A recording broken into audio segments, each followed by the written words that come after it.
The local government election Sri Lanka 2025. உள்ளூராட்சி மன்ற தேர்தலுக்காக தாக்கல் செய்யப்பட்டு நிராகரிக்கப்பட்ட வேட்புமனுக்களில் பிறப்புச் சான்றிதழின் மூலப்பிரதி அடங்கிய வேட்புமனுக்களை மீள ஏற்றுக்கொள்ளுமாறு மேன்முறையீட்டு நீதிமன்றம் தேர்தல் ஆணைக்குழுவிற்கு நேற்று உத்தரவிட்டது. நீதிமன்றில் நேற்று ஏற்படுத்திக் கொள்ளப்பட்ட இணக்கப்பாட்டிற்கமைய இந்த உத்தரவு பிறப்பிக்கப்பட்டுள்ளது. இதற்கமைய ஏற்றுக்கொள்ளப்படுவதற்கு உத்தரவிடப்பட்ட வேட்புமனுக்கள் தவிர்ந்த நிராகரிக்கப்பட்ட ஏனைய வேட்புமனுக்களுக்கான கொழும்பு மாநகர சபை உள்ளிட்ட சில உள்ளூராட்சி மன்றங்களுக்கான தேர்தல் நடவடிக்கைகள் முன்னெடுக்கப்படுவதை இடைநிறுத்தி மேன்முறையீட்டு நீதிமன்றம் வழங்கிய உத்தரவு இன்று வரை மீண்டும் நீடிக்கப்பட்டிருந்தது. ஏனைய காரணங்களுக்காக நிராகரிக்கப்பட்ட வேட்புமனுக்களை மீண்டும் ஏற்றுக்கொள்வதற்கான சாத்தியங்கள் குறித்து பிரதிவாதிகளுடன் கலந்தாலோசித்து மன்றில் விடயங்களை முன்வைக்குமாறு நீதிபதிகள் குழாம் சட்டமா அதிபருக்கு உத்தரவிட்டது.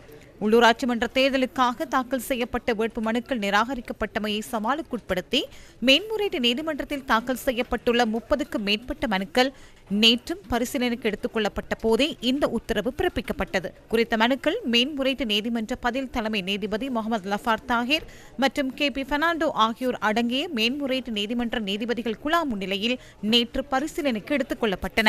வேட்பு மனுக்கள் நிராகரிக்கப்பட்டதற்கு எதிராக சர்வஜன அதிகாரம் கட்சி சார்பில் ஆஜரான ஜனாதிபதி சட்டத்தரணி அலி ஷப்ரி, பொதுஜன ஐக்கிய முன்னணி சார்பில் ஜனாதிபதி சட்டத்தரணி ஃபைசர் முஸ்தபா, ஐக்கிய மக்கள் சக்தி சார்பில் ஃபர்மான் காசிம் மற்றும் சுயேட்சை குழுக்கள் சார்பில் முன்னிலையான சட்டத்தரணிகள் வாதங்களை முன்வைத்தனர்.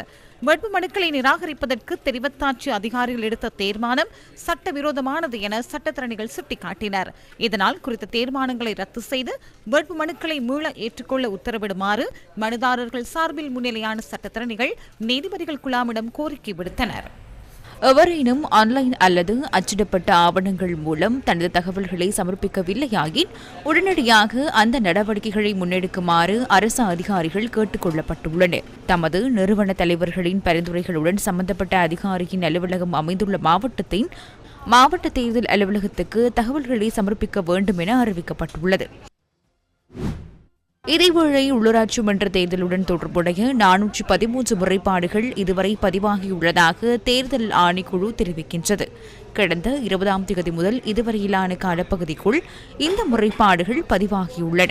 இவற்றுள் தேர்தல் சட்டங்களை மீறியமை தொடர்பில் 382 முறைப்பாடுகளும் அடங்குகின்றன. தேர்தல் வன்முறைகள் தொடர்பிலும் இன்று 3 முறைப்பாடுகள் பதிவு செய்யப்பட்டுள்ளன.